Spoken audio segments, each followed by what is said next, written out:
Oh, wait for it to start. There we go. All right. This week, obviously, John, the Apostle of Love. Honestly, this is the one that I looked forward to the most, but also knew it was going to be the hardest for me to do. And a conversation I had with Eric yesterday, he was very thankful he was not the one leading it. But, so, first things first, Eric, go ahead and go to the second slide so that we can kind of... First things first, the question we've always asked. Did any of y'all, or what did y'all kind of get out of it, or the thing that stood out the most for you? So I'll go ahead and start picking on. I'll do Cheryl first, since she might have to get off at 8. I'm not going to talk that long. No, I could just go with the first thing I highlighted. I guess I always thought of John as this quiet little person, literally a little person. I don't know why. Just kind of meek and mild. But I was really excited to read on page 97. He's the most black and white in his thinking. He thinks and writes in absolutes. He deals with certainties. Everything is cut and dried with him. There's not any gray areas in his teaching. So those of you who know me know that I have said that about myself. I told somebody today at work, I said, I'm a very concrete thinker. Yesterday I was talking with somebody, I said, I don't think a lot about emotions or feelings when I'm writing something at work. It's just a fact, right? So I was kind of excited by that. It gives me hope. But anyway, I would say that was probably a new thing. Yeah, I'm very much the opposite, which is why reading this is always, well, reading John in general is just always hard. But this is where reading it from the book and going, oh, okay, kind of helped me. So I'll go jump over to the chess vaults. Do y'all have an opinion or something? What I read, there's a lot in here that I really liked, and I had never read about John, but there was part of something on page 108, if you want to look at it, and it's where he says, of course, the apostle is not urging this woman to be unkind or abusive to anyone, but just the way he talks, he felt, this is what John learned from Christ, and it gave him the balance he so desperately needed. I kind of liked what, that whole article there. I liked the whole story. I mean, it was good. Agreed. Anyone else want to jump in? Or I learned from the book that John was the last one to die, and he apparently died of old age. He wasn't crucified or anything like the rest of them. So that was kind of interesting. Yeah. I think the one thing I noticed the most was they talked a lot about balance.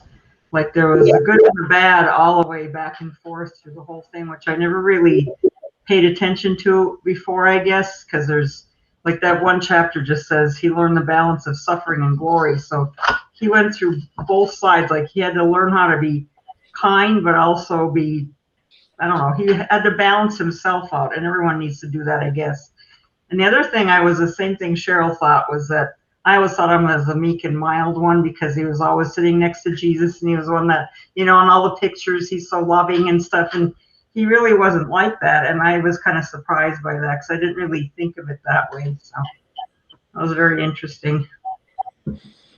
Yeah, it's amazing what people can kind of think of somebody just taking the latter half and not looking at the whole life of the person.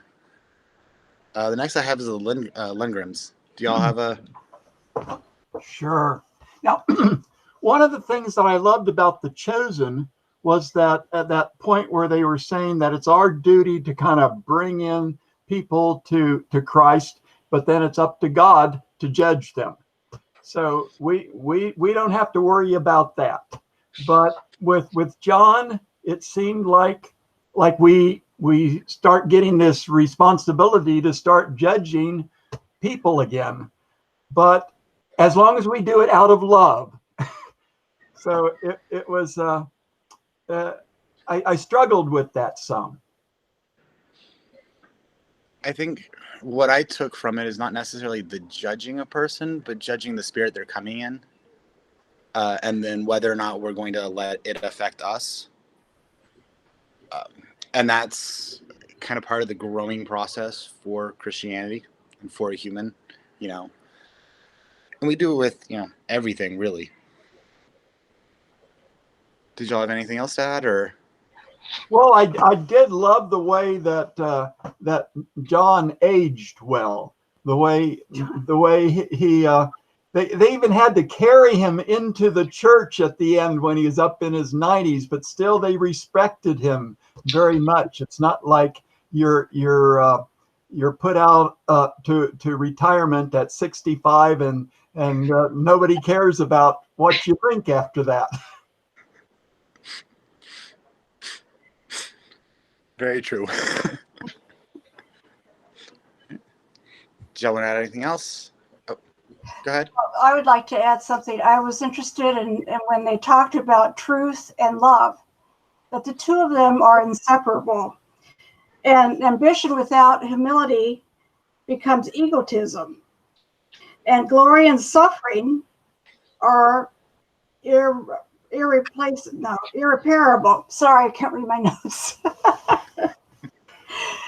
But yeah, what's suffering on earth is almost like a one-way street into heaven. And of course, I don't know.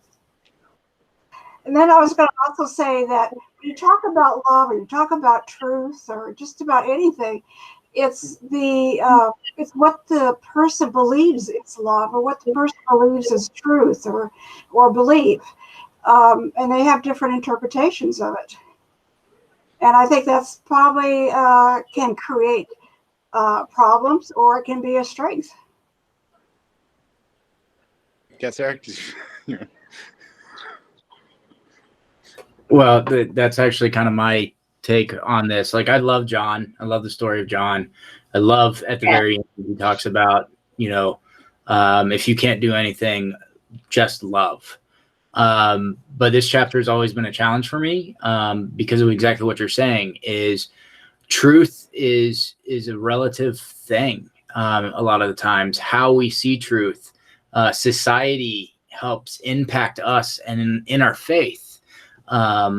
You know, our culture does. So what is the truth and what is the love that we're supposed to actually be sharing can be a very challenging thing. And when that gets muddled up with something, it can lead into something that isn't for Christ. It isn't for God. And though in our heart, we're like, no, this is the truth. Really, it's not. And that's always the fine line that I try to find, is where is that the real truth and love, and that truth, when it truly matches up, you can feel it. And yeah, that's kind of my take. So piggybacking on you. Then we'll jump over to Judy. Well, I agree with everything that everyone has said, because I did highlight some of the stuff that y'all did talk about already. The other thing is in here on page 96, it says, but love was a quality he'd learned from Christ, not something that came naturally to him. And I guess reading through this chapter and thinking about my own life and faith, you know, truth, I'm kind of like Cheryl, you know, when I was working and I would send memos out, I was very blunt on some of those things, because it's here's what I need, da da da da da, 1 2 3 4 5, and go on. But you know, and it being younger, it was very black and white. And now that you've become older and hopefully wiser and grown in your faith, you know, there is. When you listen to the truth and you have the love in your heart for the truth, it isn't so black and white anymore. There's gray areas, and that's where, to me, grace comes in. That you have to look at everybody's situation separately and find the truth and have the grace to love that person, even though the truth may not be what you want it to be. So John for me was, it kind of reminded me of my progression through age, through all this, is that you learn to be a little bit more graceful toward people as you age. That's true. And lead with love instead of, it's not black and white. And the other part of this is that I was reading, the author was talking about when he reads John, he has to go to Paul because he has to have a balance in there. And I think about other faiths and people that I know that are just so in the doctrine, they're just, this, you either do this or you're damned in hell. And it isn't, to me, it isn't like that. I mean, that's what grace is. And you have to be able to soften that up a little bit. Otherwise, what a miserable life. It's for sure. Yeah. Let's see. Next, I have Kimball. Can you, do you have anything to add? Or can you I had to find my mute button. So I, like Cheryl and Judy, I am a young John. I can do gray, no problem, as long as it's black and white. And the truth is not always nice. I don't know how to do untruth, and I have to learn how to be a little bit more, as Judy said, grace-filled. Not that I would lie, but presentation can be different. The phrase that hit me the most in this book was love manifested in service, in service to one another, not by lording it over each other. And this apparently cut John apart. And I'm ready to be cut. Well, we'll definitely pray that God moves and that you are given what you asked for. Matthew 7. I should know this. It was my confirmation verse. Asking you shall receive, seeking you shall find. I need to go back to my confirmation verse. Oh. The next I have is Lorraine. Okay, so I found it interesting that in the very beginning, he was very much like his brother. And that how after spending his years with Jesus, then of course he was transformed. Let's see, he began to transform a self-centered fanatic into a mature man of balance. That's really neat. And I liked the way, I found this chapter, I don't want to say hard to read, but I spent hours in here because I read over it and highlighted and noted and read over it and highlighted and noted again and differently. And it was very, very grabbing for me. And then when we got to the part where the author says that John reminds him of many seminary students after they get done and they're just so filled up. I mean, they're just full, and they just want to go and pour it all out. And they go out and he says that he needed to learn patience and tolerance and mercy and grace and forgiveness and tenderness and compassion and on and on and on and on, because you just can't go out and just pour it out like you just learned. And I think sometimes we all have a hard time doing that whenever we're so filled with all of this. And then when it talked throughout it and at the end about how many times in his writings truth was mentioned and love was mentioned, and then at the end it talked about how many times witness was mentioned. And I thought that was really really neat. And what the witness of John the Baptist, the witness of Scripture, the witness of the Father, witness of the Christ, the witness of the miracles, the witness of the Holy Spirit, and on and on and on. And I just this was a very moving chapter for me. Same. I love John. It's good. So next on my list, this is the Chisvolds. I thought one of y'all spoke, or did y'all get moved somehow on this list? Okay. Teresa. Well, I agree with what everybody else has said. I think that couple of things that stuck out to me was that even a virtue out of balance can become an impediment to spiritual health. And thinking back over my spiritual journey, there have definitely been times in my life when that has been the case. And this kind of all, I'm just learning so much from this book. It's been wonderful. And then the other thing is right below what Lorraine just read. At the very point where he was most imbalanced, Christ gave him equilibrium. And in the process, John was transformed from a bigoted hothead into a loving, godly, elderly statesman for the early church. And, I feel like hopefully that's maybe we don't all have all of his hot-headed or bigoted things, but, I think we all, with Christ's help, through our journey, start at one place and hopefully end at a much different place.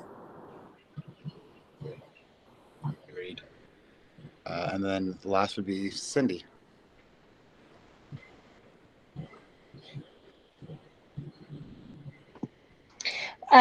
Well, since I am sort of at the end here, so many of you have said things that I had highlighted. I like Lorraine, I had actually highlighted I think he used truth 45 times, love 80 times, witness 70 times. That kind of tells you what was important to him at the end. But I'm with the rest of you. It really was his journey that made a difference. I mean, because I think we can all see ourselves in that. We know what we were like 40 years ago, and I was certainly black and white at that point. And then I think, we learn to give people some grace. We give grace to ourselves, and we can, and that's what we're supposed to do in our faith, is be able to move to another level of Christianity. And he did it through Christ, and we do too. The other thing that touched me a little bit in this is the fact they talked about how on the cross, he was the one disciple that witnessed Jesus's crucifixion and witnessed, him being nailed to the cross, witnessed him being, stabbed in the side. And I thought how painful that must have been. And then Jesus looks down on him and says, "This is your mother." And it says in here, he went back with her and he stayed with her. He took care of her. And I thought how hard that must have been, because everybody else is going out and preaching and doing things. But Jesus gave him a directive and he followed it. They said he didn't go out. I'm sure he preached where he was, but he didn't go out really until she was gone. He took care of her. And that touched my heart too. So I did realize, Pastor, I didn't give you a chance. Did you have anything to add? Boy, did I. Oh. I'll just say I resonated a lot when he did talk about John being what most seminarians come around with. Because when you go through all of this, you're learning all of this, and now you want to just say, everyone should know this. How can everyone not know this? And so I can still remember, like, the first 3 months at a church, I had made a list of like 17 things that I wanted to change at the church. And the council was like, okay, let's take those one at a time. Because I was like, all of these things need to change. This is holding us back from this. This is holding us back from this. These are the things we should be doing. And I was reminded they had been doing church a lot longer than I had been alive. And so there's a, how had they gotten to where they were? What is it I needed to be teaching them? And what is it they needed to be teaching me? So, and that can, it can slow your roll. It can quench the fire a little bit too in you. But then what is it you do to keep coming back to that fire? What is it you keep learning and helping people understand? What is it you continually do to grow in your faith and grow closer to God? Because you can grow in book knowledge, but it's a whole other thing to then practice that knowledge, to actually go out and do some of these things. When they were talking about John writing the most in the New Testament, that was something I had to wrestle with for a little bit, because when I had been studying, it was John was the writer of the Gospel of John, but it wasn't necessarily John the apostle who wrote the epistles, that it was someone else, but it attributed to John. So was it a student who had learned from John and then wrote them down and said, we do this in your honor, kind of idea. Whereas he was taking it as, this was the author of John the Gospel, John the Epistles, and John Revelation. And so all of this was one person. And so I'm still wrestling with that one, simply because it was, well, yes, but I get it, we're these two because it totally makes sense. But this, I don't know, the writing styles, the thinking about it, it's similar, but it's not the same. And so it was something that as I was reading this chapter, it had me going through and reading, I'll say, different scholars and their thinking on it, because there's different groups out there that some say he wrote them all, and others will say, no, it wasn't. So yeah, if you're looking for someone to support your idea, yeah, they're out there. It's who do you want to read? We'll actually touch on that in just a minute. Oh, okay. Well then, hey, there you go. But no, perfect segue. We'll come back. As for whether or not it was John, that could be a separate Bible study on those three books, because they are short but have a lot of meat to them. But first, Eric, if we go to the next slide, we'll just go over John and what we've now kind of learned about him. First off, let's reiterate, he is a son of thunder. So he's, still Zebedee and Salome. He's younger brother of James. He's fervent, passionate, zealous, insensitive, ambitious, overconfident. I mean, he was part of that group that said, let's throw down some fire from heaven. He was the one that was bickering on who was the greatest. But now but then separating him out from a son of thunder, and looking at just John. He was the youngest. From everything I've read up on him, he was probably a teenager. Somewhere between maybe 14, 16 years old, in between those. And it's partly just because we do know that he lived until 90 AD or somewhere in that ballpark range. So that would have to put him around there. Then, as we read from the book, he was an elitist from trying to stopping that other disciple from preaching in Christ's name. So it's our group, not theirs. Also bigoted. It's just kind of plays into that of one side or the other. Selfish, fighting for it. But then at the end, when he finally, now years later, never referred to himself. He was always the disciple whom Jesus loved. And I kind of find it interesting that when you read through John, he calls out some of his own faults, I can speak. And it makes a point of saying these are the things that Christ was teaching us.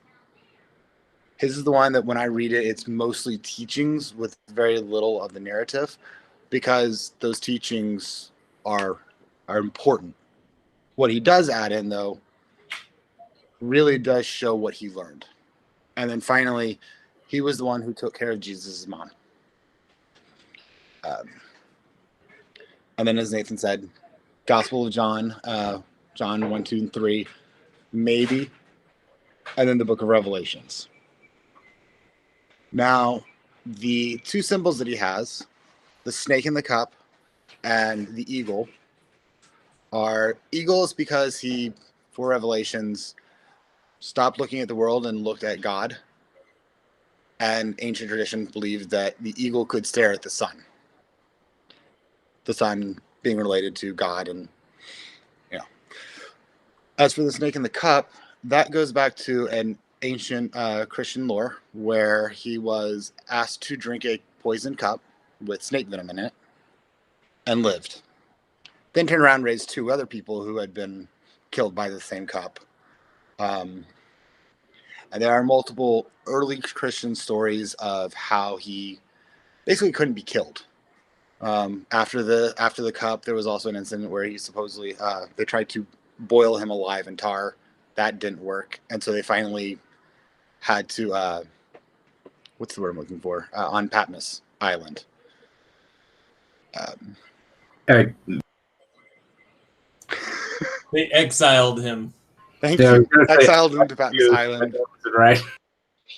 Exiled him to Patmos Island, where he ended up spending a good chunk of years until the king died. King Herod? Past that. I've read way too much this week on this, but he was there until Christianity basically wasn't being persecuted and allowed to come home.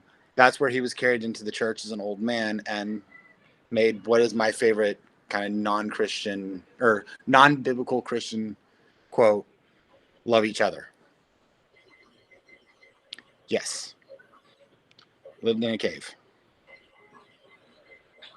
Speeding through, next slide. How many of y'all actually saw that timeline as he laid it out and were just as shocked? Because when I kind of read, I typically read through, I don't go, oh, Christ said this, and then a little bit later he says the transfiguration, then who's the greatest argument? John's confession of, we stopped this guy from preaching in your name. Right after that, they request to be seated at the right hand, left hand of God, who then promises, yeah, you'll drink the same cup as me. And then finally, Christ shows servant leadership and explains first is last, last is first. And I could have kept going with this, but that's where the author stopped, because remember, Jesus also washed the disciples' feet later on, in yet again a response to them fighting who's the greatest. So did any of y'all see a timeline or have that timeline affect you and kind of really lay it bare for you on what the disciples needed to learn?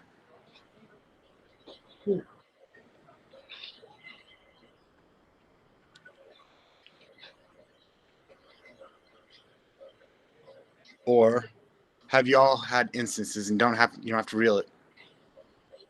Have y'all ever had an instance like that where you had to be hit over the head multiple times before it finally slammed home?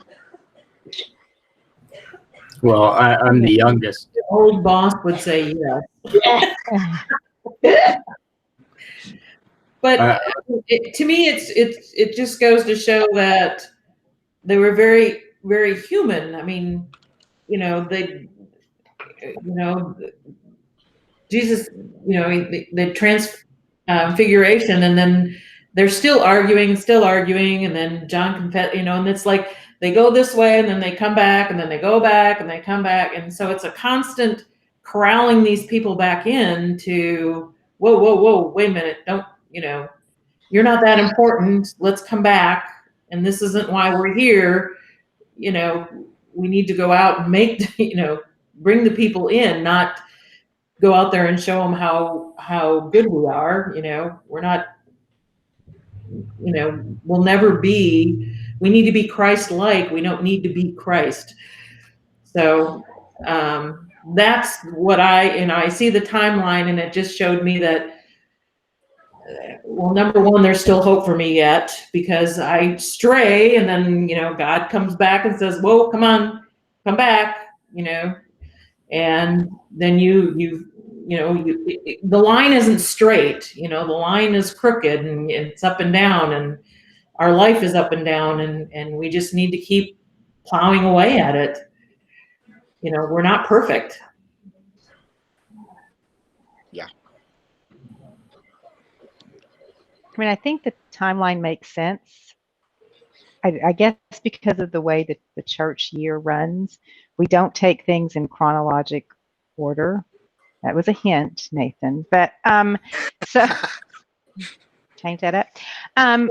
Because if I look at it this way, being this logical, things must make sense, it actually does make sense. The author even referenced it. So they go through the transfiguration. Not everybody is there. So the logical human assumption must be, well, he must, I don't know, I wouldn't say he must like me better, but he must trust whatever it was. I must have a higher standing than the other people who weren't part of that, which would have been pretty magnificent, right?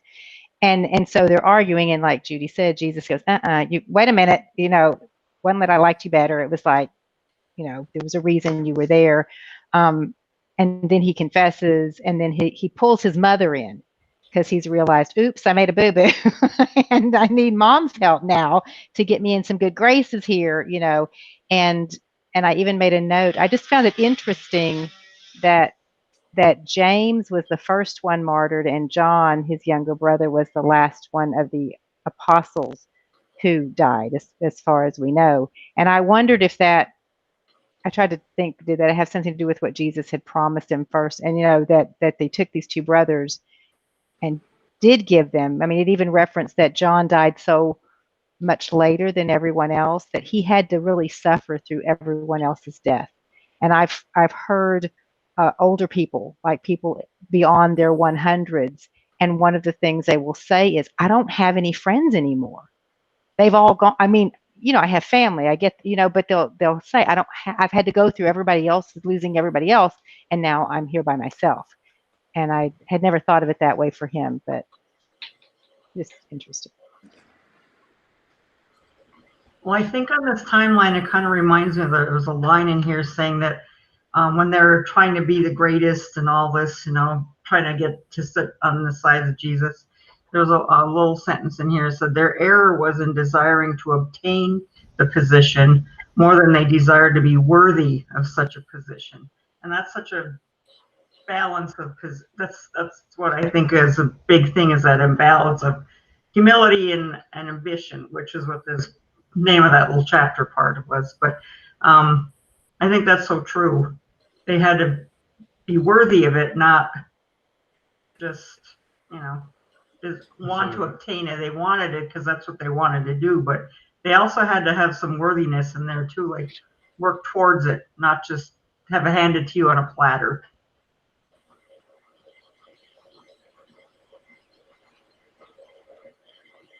Well, and that's something that I know I personally struggle with. It's obviously, I know what I'm talking about. Obviously, I'm worthy, not necessarily in the just God's realm, but real world. It's, why isn't anyone recognizing how brilliant I am? Well, I have to prove it first. I actually have to do things, and for that promotion or for the friendships, and earn the trust. But we kind of jump to the end of the story a lot of the times, or try to, because nobody likes that struggle in the middle.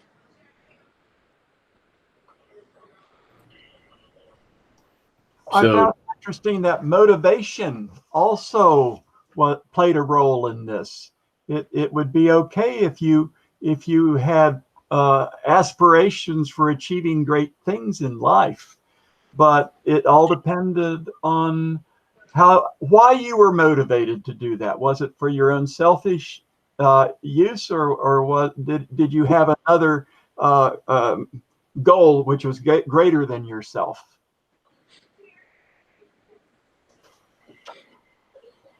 I think you were about to say something.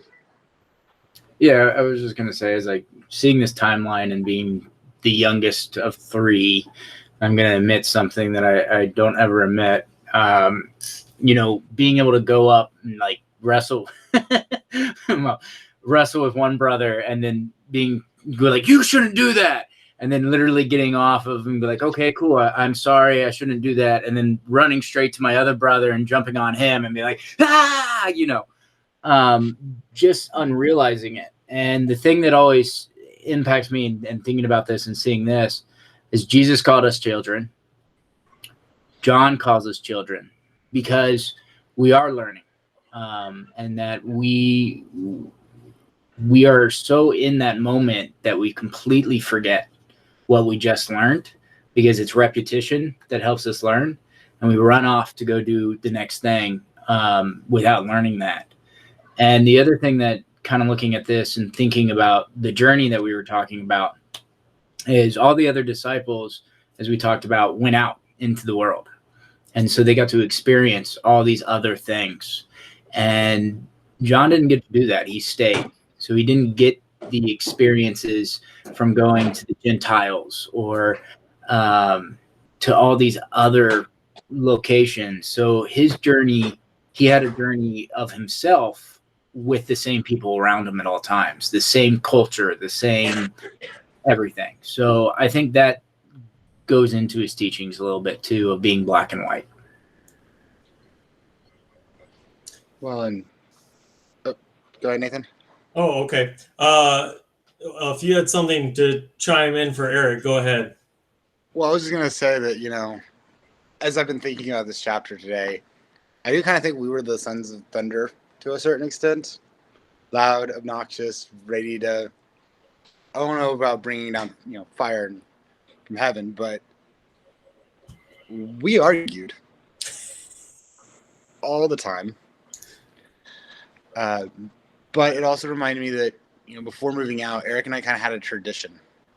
It was every night we'd sit down and play video games. Typically it was a hockey game. And typically if we had been fighting, we didn't talk. We didn't help each other. We were trying to just do our own thing, and we would lose. We would finally get more frustrated at losing than at each other, put the game down, talk it out, figure out what we needed to do for the game, and then go back to it and start winning. And so but it would repeat week after week after week after week. It just stayed the same. But it kind of reminds me that, as he says, it's not the here and now. It's not just the moments that matter. It's the overall life of a person. Mm-hmm. It's the relationship. With like Eric and I, yeah, we fight, but we also have each other's back. We also talk. We do the debates. It's part of being in a relationship. Mm-hmm. Just like, I'm sure you argue with your spouses every now and then, your siblings, your sons. Your sons argue with you, Mom. It happens. But no, Mom's always right. Mom is.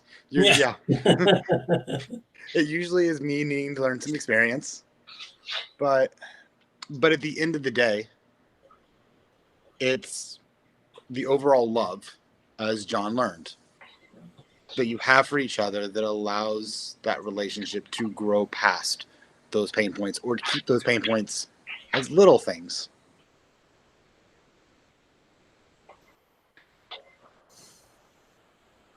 Does anyone else have any? Oh, Nathan? Yep. So I'll chime in now and just say, when I was reading through this, I was reminded that Jesus was really on this journey with the disciples for about 3 years. And so he had plenty of opportunities, plenty of times to be able to teach and be able to get the lesson across. But then as they're going through this, they're still going astray, coming back. And so I'm reminded sometimes we don't always get it the first time around. One of my professors in seminary said, there are going to be years where you feel like all you're doing is being the broken record of telling the same story over and over, over and over. And sometimes it's not because they're not getting it, but because they're changing. And so people need to realize that as they're growing, the message doesn't change. God's love is there for you. What is changing is you realizing how much God does love you. And so when I was watching, or when I was reading and looking at the timeline, I just kept thinking about that, how we change and how we realize then how much God loves us, and how we keep going back and forth between, oh, but I've got it now. I don't have it yet? Oh, okay, I've got it now. No, okay, I'm almost got it though, right? And I think that's part of our journey, is to be able to learn and kind of wander. It made me think of the Old Testament. The Jews would be in a certain place, then a prophet would come along and say, no, you're doing it all wrong. This is what you're supposed to do. And then they do it again. They'd go off on some other tangent, and the prophet would come and say something. So all those prophets all the way through the Bible kept doing that, and that's what is going on in this story. Jesus is the same thing with the disciples, maybe in a shorter period of time, but it's kind of the same thing. Now I'm going to jump to the last slide, which is going to be very interesting because I didn't think about the debate tonight. But, oh, and I forgot to update the title. Oops. But, love and truth. Historically, we have struggled with this all throughout history. Just on one side, we argued we're center of the universe because God loves us, and so we have to be the center of the universe. Actually, though, we're not. But that doesn't stop us from being loved by God. So, in one side, it's, yeah, we know the love aspect, but we're losing that truth. A quote that I remember from college, from a history professor, said, no army has ever gone into battle thinking that the God they believed in was fighting for the other side. Every army ever.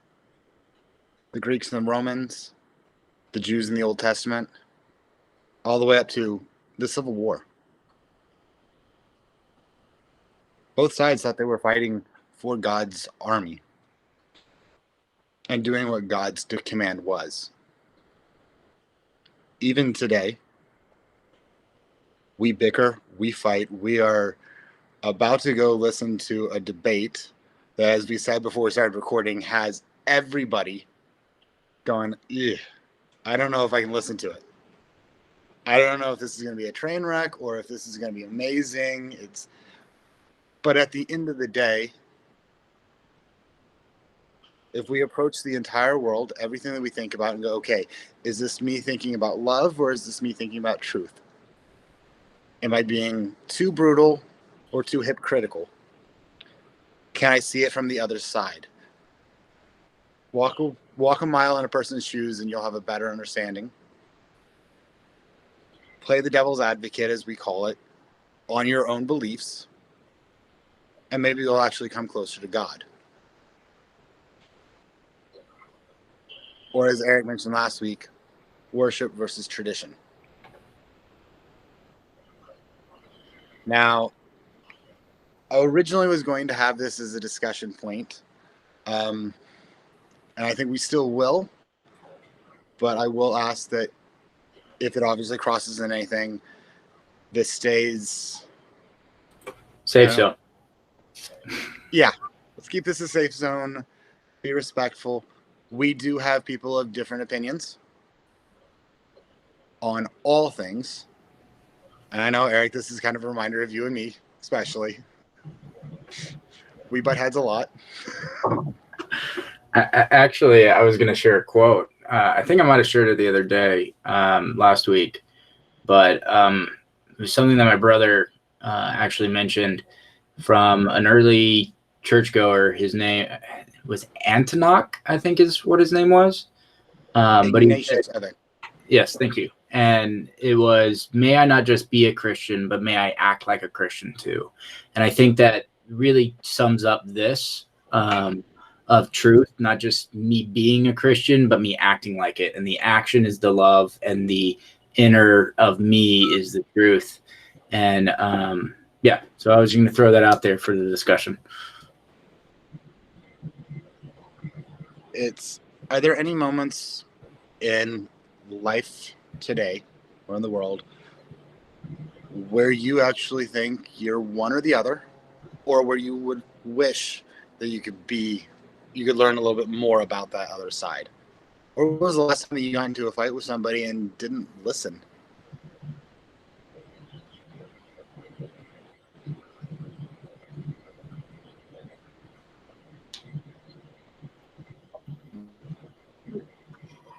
I think maybe we should add another circle to that. And that would be fact. What is the fact and what is the truth? And what is love? That's actually a good argument. As Eric pointed out, fact or truth isn't always black and white, as we said. But fact can't really lie. You can make the slide, or you can make the graph look different so that it's kind of lying on your behalf, but maybe not the numbers. Anyone else have a thought? I think my only thought would be, and I go back to what they said here in the chapter, that John used the word in his writings, the word love 80 times. It just tells me that's really important. And that means important to remember how to come at things from a position of love rather than maybe any other position. I just, how do we love our neighbors? How do we love each other? How do we love our families? And to me, in that love also means forgiveness. And, how do we, just keep love as remember that was the commandment God gave us, was to love thy neighbor. And so kind of not overriding the 10 Commandments, but adding to it almost into the New Testament. So.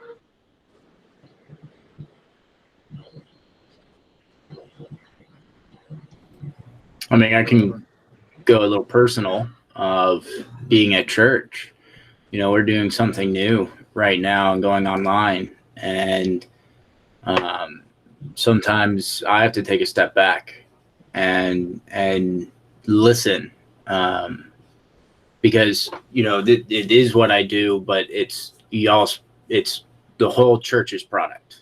So understanding that can be a challenge for me of knowing the truth of what I do, but also knowing the love that needs to be shared. And so I have to take moments of myself and go, hold on, Eric, you need to take a step back, listen to everything, and then let's come up with the best solution. And give options of that solution for the congregation.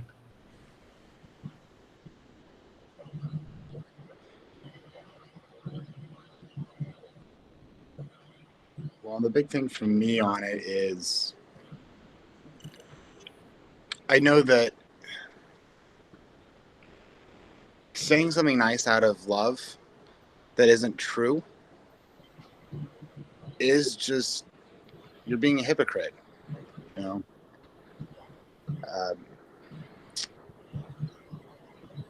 So I know that when well, go ahead. Sorry, I thought you were done. I was just trying to explain, like, I know that when I ask my friends for something, I want them to tell me the truth. I want them to be honest. On the flip side, just telling somebody the blunt truth with no care for the feelings, you're just being brutal.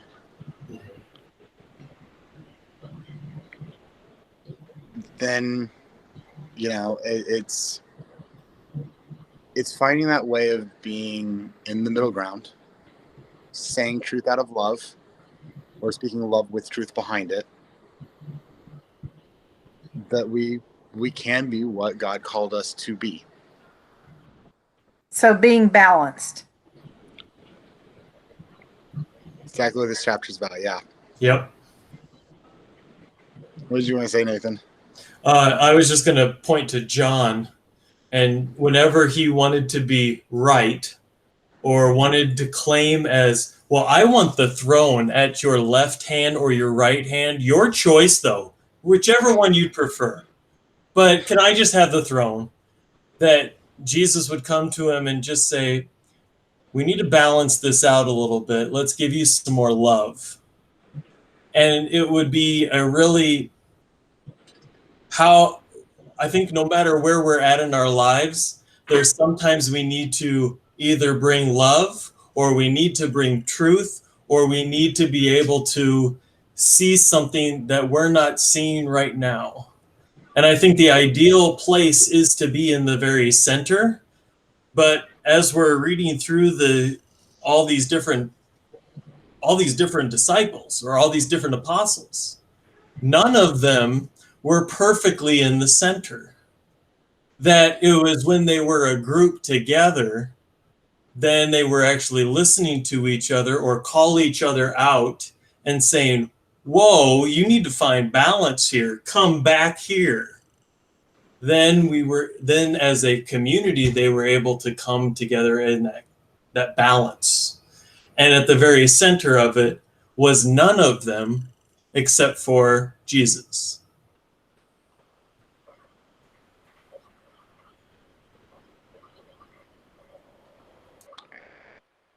There's no further thoughts. Let's move to that last slide, Eric. John. He had ambition. He wanted to be the greatest. He wanted to go out and change the world. He had to learn empathy for others. Love. As you can see, we're kind of slowly adding. And at this point, we're now realizing that somebody who is centered with God is kind of falling in on the second attribute that they all have. But it's that first attribute that they started at that God could shape and mold. And for me, that's kind of the number one thing that I love about reading this book and learning, is that I am a little bit of all those things. And by learning that other, I can become a better Christian. I can get closer to God and help be that emissary here on earth. So the final slide, the reminder of next week, next chapter. Oh, unless Eric's going to type. I was going to add on underneath as a parenthesis is balance. Because each one of these, it is a form of balance within inside themselves. And hearing you guys talk and jump in and everything, that was kind of like the thing that is like, we need the balance up there. So when we start looking at this, we're seeing that.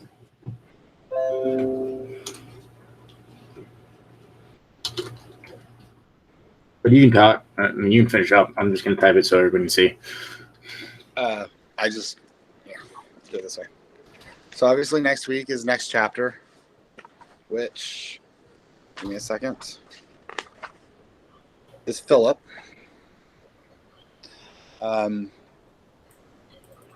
being mindful of everyone's time, since I know some of y'all do want to go watch that debate. I will make a quick point, though, that earlier today we released a weekly devotional that we're starting.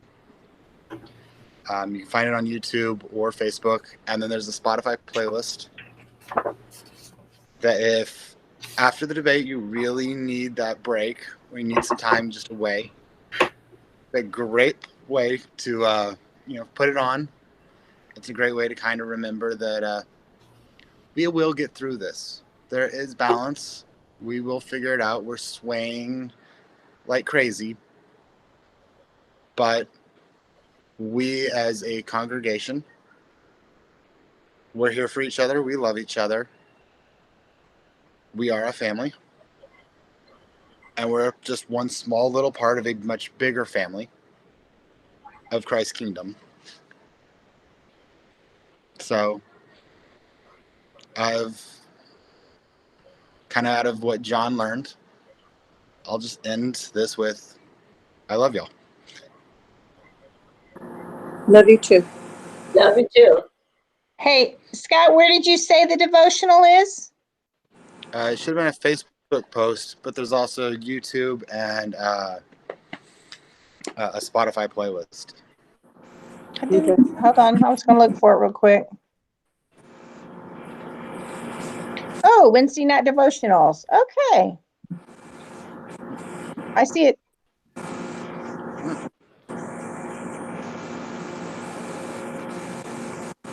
All right, very good.